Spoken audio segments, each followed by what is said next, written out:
Hello everyone, this is Umair Hasan. आज की इस वीडियो में which is particularly for CSS candidates मैं आप लोगों से अपना ओपिनियन शेयर करूंगा जो CSS की बेहतर अप्रोच हो सकती है आप लोगों को, जिसमें हेल्प मिल सकती है इस एग्ज़ाम को क्लियर करने में। तो I am going to discuss that one. आप जब CSS करना शुरू करते हैं, हर एक के जहन में मेरा ख़्याल में ये सवाल ज़रूर होता होगा, क्या जॉब करनी चाहिए या CSS करना चाहिए? क्या फर्दर एजुकेशन को परसू करना चाहिए या CSS करना चाहिए? बिज़नेस करना चाहिए या CSS करना चाहिए? अब इन तीनों अप्रोचेज़ में CSS को अचीव करने का राज छुपा हुआ है। आप CSS करें, ज़रूर करें, लेकिन उसके साथ साथ to just have a stability factor in your life, आपको अगर आप जॉब कोई ऑफ़र है आपके पास तो आपको जॉब करनी चाहिए। बहुत सी एग्जांपल्स हैं, बहुत ज़्यादा एग्जांपल्स हैं उन CSS ऑफिसर्स की जो CSS से पहले किसी एक अच्छी स्टेबल जॉब में थे और वो उस जॉब को करते करते CSS की तैयारी करते रहे। और क्योंकि सबसे बड़ा एज इस सिनेरियो में यानी जॉब के साथ CSS का स्टेबिलिटी फैक्टर होता है। When you are at ease here, जब आप मेंटली ईज़ पे होते हैं तो आपके लिए तैयारी करना ज़्यादा फिजिबल होता है। आप ज़्यादा बेहतर तरीके से चीज़ें याद कर सकते हैं, चीज़ों को रिप्रोड्यूस कर सकते हैं, आपके ऊपर प्रेशर नहीं होता, आप अपना एक्चुअल इनपुट दे सकते हैं, अपनी सलाहियतों का सही अंदाज में सही तरीके से आप उसको एक्सप्रेस कर सकते हैं, because you are stable from here. Why? Because you are doing a job, you have a stability factor in your life. So job is good. Job अच्छी चीज़ है CSS के दौरान। बाकी जहाँ तक बात रहेगी टाइम की कि टाइम कम मिलता है, मेरे ख्याल में टाइम से ज़्यादा इम्पोर्टेंट है आपका focus.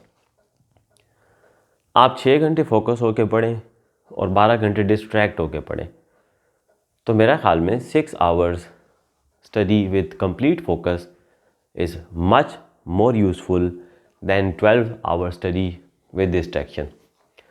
So I think job should be done along with CSS. CSS के लिए आपके पास एज लिमिट होती है, आप ना जल्दबाजी करें, आप अपनी ज़िंदगी को स्टेबल करके चलें। And one more important thing, CSS को परसू करने के दौरान अपॉर्चुनिटीज़ को वेस्ट करना other than CSS is another mistake. कुछ मैं अपनी एक्सपीरियंस से भी आपको शेयर कर रहा हूँ कि अगर CSS की दौड़ में आप अपनी फील्ड से रिलेटेड इंपॉर्टेंट अपॉर्चुनिटीज़ को मिस कर देते हैं तो बाद में अपॉर्चुनिटीज़ दोबारा नहीं आती। Opportunities should be availed and CSS should be pursued if you want to be a CSP। One thing. Second thing is, अगर आपके पास जॉब नहीं है और आप CSS करना चाहते हैं तो फर्दर एजुकेशन का कितना इम्पोर्टेंट रोल है। फर्दर एजुकेशन या हायर एजुकेशन, जिसे आप ज़्यादा आसान अल्फाज में कहेंगे, इज़ वेरी इंपॉर्टेंट नाउअडेज़। आपको अपनी हायर एजुकेशन को कभी भी नहीं छोड़ना चाहिए। CSS is a time taking process. First attempt में होने वाले बहुत लकी होते हैं। 6 months to 8 months तैयारी, आपने सुना होगा कि 6 months तैयारी के बाद हो गया, 8 months तैयारी के बाद हमने CSS को टॉप कर लिया। Well that is the case, लेकिन वो बहुत एक्सेप्शनल केसेस हैं।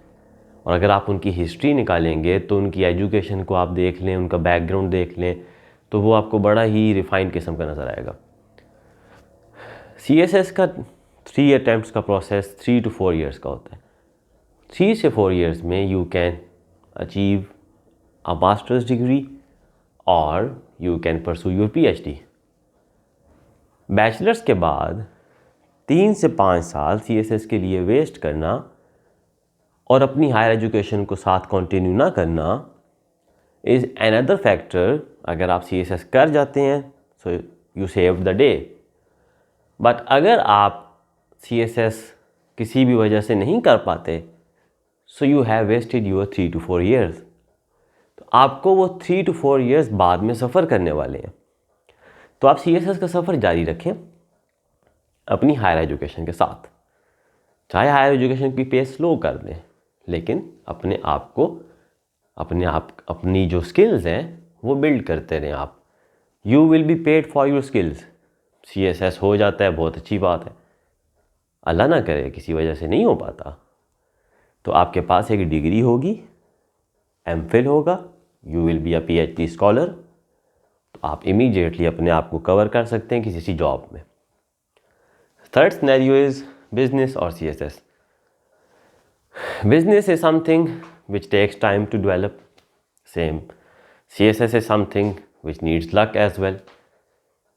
So आप अपना इम्पोर्टेंट टाइम ज़िंदगी का, वो जो 25 से 28 साल का ड्यूरेशन होता है, उसकी एनर्जी को दोनों के लिए इस्तेमाल कर सकते हैं, CSS के लिए भी और बिज़नेस के लिए भी। If you have something to do other than CSS, you must do it. अगर बिज़नेस चल पड़ता है आपका, again financial stability is what gives you mental stability. आप रिस्पॉन्सिबिलिटीज़ पूरी कर रहे होंगे, आप फाइनेंशियल स्टेबल हो सकते हैं, आप CSS ज़्यादा अच्छे तरीके से कर सकते हैं। Because at the end, it's what your mind which is going to help you to pursue CSS. So the best approach towards CSS in all these scenarios will be to pursue CSS, लेकिन अपना एक secondary path, एक plan B ज़रूर mind में रखें, because वो आपको stability देगा, वो आपको मेंटल ईज़ देगा, वो आपको बैकअप प्लान देगा, वो आपको डिज़ास्टर्स रिजल्ट से अवॉइड करवाएगा। और इन केस अगर आप किसी भी वजह से CSS नहीं कर पाते, so you will have something to do in the life again. So thank you for watching and you can comment, this was my opinion, और मैं अपने एक्सपीरियंस आपसे शेयर कर रहा हूँ। Thank you so much.